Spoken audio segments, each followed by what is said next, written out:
Hey, call me Shape. And today I'm reacting to a video titled, Damon Wayans says he regrets getting divorced and that black men should stay married. Let's get right into it. You were married for 15 years. What do you learn about marriage? What do you learn about yourself during marriage? I was married 19 years. 19, damn. Yeah. I shorted you for. My bad. I'm going to add it back on. It's cheaper to keep her. That's what I learned. Or cheaper to kill her. Keep her. We gonna kill her. But you know, marriage is not just the moment, right? You have to get through moments. You know, it's tough. Like, so, you know, I was trying to tell my sons, like, you know, you want to get married because brands want to know. If you think about Bill Gates and Jobs and, you know, all these guys, Bezos about to get married again. Why? Because when you sit down and people think about being in business with you, if you can manage your marriage, I can be in business with you because I know on a day-to-day you are having to humble yourself and have to kind of work through stuff. So with business, you'll do the same thing. I feel like you would do the same thing. You know, I think marriage is beautiful, but marriage, when you get to the older years, where it becomes a ballet, where they don't say much, you know, after all these years, she know what shut up mean. She not talkative. She make you a little coffee in the morning and your toast. Not breakfast, toast. You know, she figured out you need something to eat and come downstairs and the paper's there and you read it and y'all just exist together. You know, you fart and you look at it, she ain't laughing. Okay, go back to the paper. You know, and then she talk and you just And when you get to a certain age, you got the most wonderful thing in the world, which is a hearing aid. You turn that down. Just looking out. So what did you do? And that's what it is. But you think about all that you've been through, and the kids and the grandkids, you know, and it's special. I think marriage is a beautiful arrangement. You know, I was just too young and dumb to know that back then. You know, I love that he said that because, you know, as a lot of young people don't want to get married, right? And I understand why, because we have a 304 culture right now, so there's not many wives out there, right? But he who finds a wife finds a good thing. And I remember in scripture, I wrote this down in one of my Bible studies recently because I just thought it was so interesting, right? And it said that in Proverbs 19:14, it says, "House and riches are the inheritance of fathers, and a prudent wife is from the Lord," right? But how many times do we find prudent wives now, right? And do women understand what it means to be prudent or prude, right? So, you know, would I like to be married one day? Sure. You know, and, you know, it's good to see men who were married and got a divorce reflect on marriage. You know, and Damon Wayans is obviously a national treasure for black people in America and just for people in America. The family, the Wayans family, it's a family unit, right? It's like what the Cosbys were on TV. The Wayans were in real life, you know? And this is why, like, I love interviews like this because it kind of helps you understand life from someone that's been through it, right? He has wisdom. See, when I make these videos about knowledge and information, but I've never applied the information I have now to a marriage, right? And would I mind being married? I wouldn't mind. Reason being because, you know, and he said it best. Like when you deal with brands and you're in business, a man who's not married is unstable. Right, a man who's not married has no foundation, right? And you could be all over the place, right? If you're a single guy and you're rich and you're wealthy, your life could be just a wild lifestyle. But from a business standpoint, that's a risk. You know, that's a risk. Now, I'm not saying that you can't be a good businessman if you're single. You know, I'm not saying that. But historically, we don't have too many successful businessmen that aren't married. Okay, and I don't know if that's just a coincidence, if it's just a causation or a correlation, but a lot of people look to that. I know personally, I know some married people, and in my mind, I feel like, damn, you know what, you must be really disciplined. That's the first thing that comes to mind. it don't come to mind, oh, you're a fool, you're an idiot, your wife's going to cheat on you. That doesn't come to mind. What comes to mind is like, yo, all right, you're structured, you're organized, you got responsibilities. You can be trusted, you can be accountable because you got a real thing to answer to. Not necessarily at home, but you have a big, responsibility. So I think it does make you as an individual, like you have a stronger character and that you are definitely easier to trust in business. Because like you said, if you could handle and deal and manage a marriage, you could definitely deal with the vicissitudes of life when it comes to business. So let's listen to what else you got to say and I'll respond to it. You on good terms? Yeah. Here's what's crazy is, for the longest, like she and I would, we never said it to each other, but we just made up our minds that we can't let the grandkids feel our resentment. And there was resentment, She'd come in and sit over there and I'd sit over there. And then probably about 7 years ago, I was over at Junior's house, family gathering, because kids would invite her to barbecues at my house, and it's fine, and what it was is the fear of having to relitigate what happened in the marriage. Right. And I know I messed up. Right. I messed up, so I don't want to deal. That's why I pay you alimony, so I don't have to deal with that, right? But about 7 years ago, we were over at Junior's house, and we're sitting outside, and she's over there somewhere. And we're laughing. That's what we do is laugh, joke, and we start reminiscing. And then she came and sat right next to me and started chiming in. And then we were talking about, she brought up a story and I was like, remember. And the kids were like, they're talking. But I could feel all the tension just leave. Dissipate. The relationship changed. I love her. And I was able to say, I love you. And she says that to me when we see each other. I care for her. I don't want nothing bad happening. Right. And it's maturity. Right. And she said the last week when I saw her, she's like, we did good by the kids, right? And we high-fived. Yeah. Wow.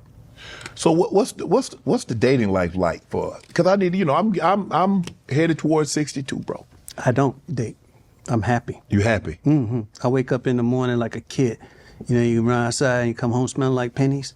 I could do whatever I want to do. There's peace in my house. Right.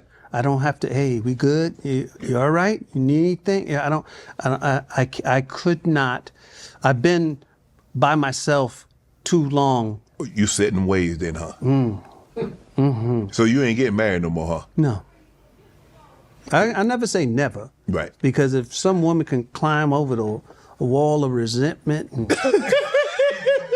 the bile that I have in my all the stomach, checks you done had to write. Yeah. For 25 years, I've been writing checks. Alimony. If she can come out, she was sent by God. That's a superhero.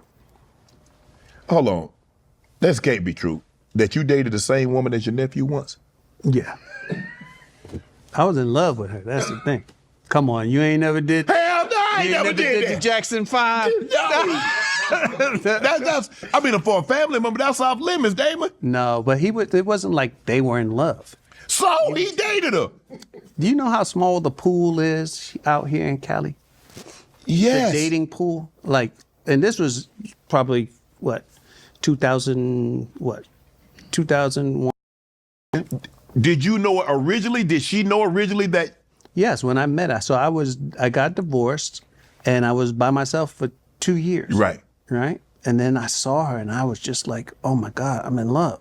And I found out my nephew had dated. I'm like, what's up with that? He goes, that's you. I was like, okay, pass the Cavassier. Let's go. I'm drinking that now. Yeah. And I went ahead and I fell in love. And it was okay. But it's just... They clowned you, didn't they? Yeah, family gatherings is awkward. Yeah.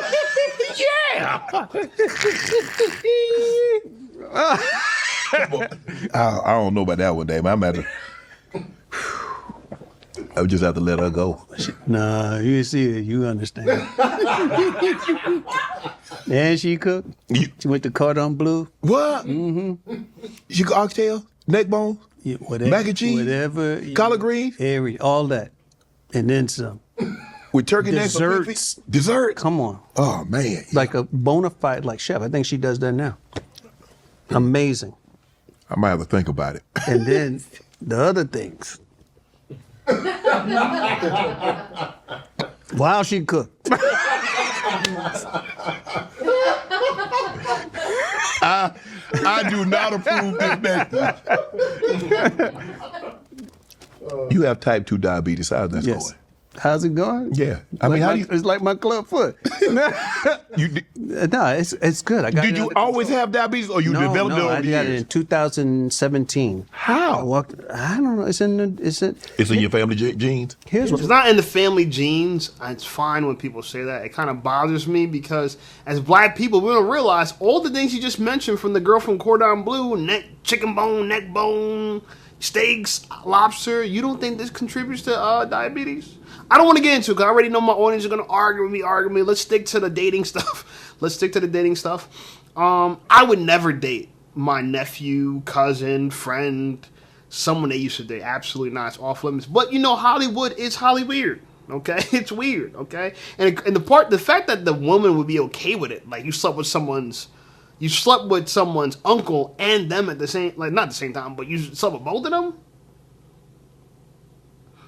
That's wild, man. I can't co-sign that. You know what I'm saying? But I still appreciate this interview from Damon Wayans because, like I said, I think people like him, we got to look to our elders and see if they could pass on some wisdom to us. So even though I might know a couple things he doesn't know, I know for a fact he knows a bunch of stuff I don't know. And I enjoyed watching him as a kid growing up, seeing all their movies. I think they're just such a talented family. But I don't agree with everything they do. I can't say I agree with everything they do, and I don't have to, okay? I think people are still valuable regardless. But should we all get married? And even though he got divorced and he likes being alone, I don't know. I think God wants us to not be fornicating, so I don't think we're supposed to be out here just slapping cheeks and stuff like that. But I do agree when he talked about living when you're on your own. You're just so peaceful. Like I live on my own and it's so peaceful. It allows me to get my work done. It allows me to focus. I cook for myself. I clean for myself. I do everything for myself, and I don't have to hear anybody's mouth at the end of the day. Now, if I could find a girl who could add to that and not take away, like the date that I went on last night with the 40-year-old girl, I know a lot of people trying to figure out. When I went on a date with a 40-year-old girl, it went very well. I was so surprised. One, she is a lot more attractive in person. That's one. Two, she just had a great spirit about her. Like she was just happy, excited about life. She wasn't depressed. And how could you be when you are retired? She's officially retired from her job. And the way she was able to retire was very fascinating. I could discuss that in more detail. But just to give you a gist of it is like when she showed up, we just went for dessert. I didn't spend that much. I literally spent $15, maybe $18 with a tip. We just had 2 desserts, some tea. We had some conversation. She kind of made fun of me. She was like, "Oh, it's a cheapy date. This is a cheapy date." But she knew that, she understood why, men are dating this way. And that's why I could appreciate her, And so I probably will be seeing her again. We definitely shared a first kiss. She definitely looks really good. Okay. She drives a beautiful brand new Benz. Shout out to her. She really got money. And she lives in $1 million house. Shout out to her. You know what I'm saying? Like, I didn't choose her for those reasons. I like the way she looks. I like the way she carries herself. And she happens to have money. Now, someone that's trying to come into money, for me, that makes me feel better because you don't need my money. You got bread. Okay? So she lives in a more expensive community than I do right now. She lives in a more expensive property than I do right now. She drives a much nicer car than I do right now. But there are some concerns. When you date an older woman, you are concerned about, can they reproduce? You know what I'm saying? That's something, I guess I have to cross that bridge when I get to know her more. But it makes me more interested in dating and get to knowing people and not to just be by myself 24/7. And like God said, you know what I'm saying? It's not good for man to be alone. And not that we're ever alone. We're constantly in community. We're not necessarily by ourselves. Adam was completely by himself. And so I don't think we're alone at all. We're just alone as far as when we go home at night for us single men, if you live alone or if you live with your family. But if you are outside and you have community, obviously you have jobs, you definitely have social moments.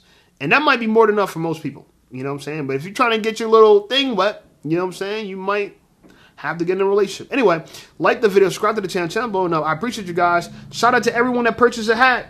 I got more hats for sale, more colors for sale. I appreciate you guys. Check out some of my other videos, and I'll see you over there.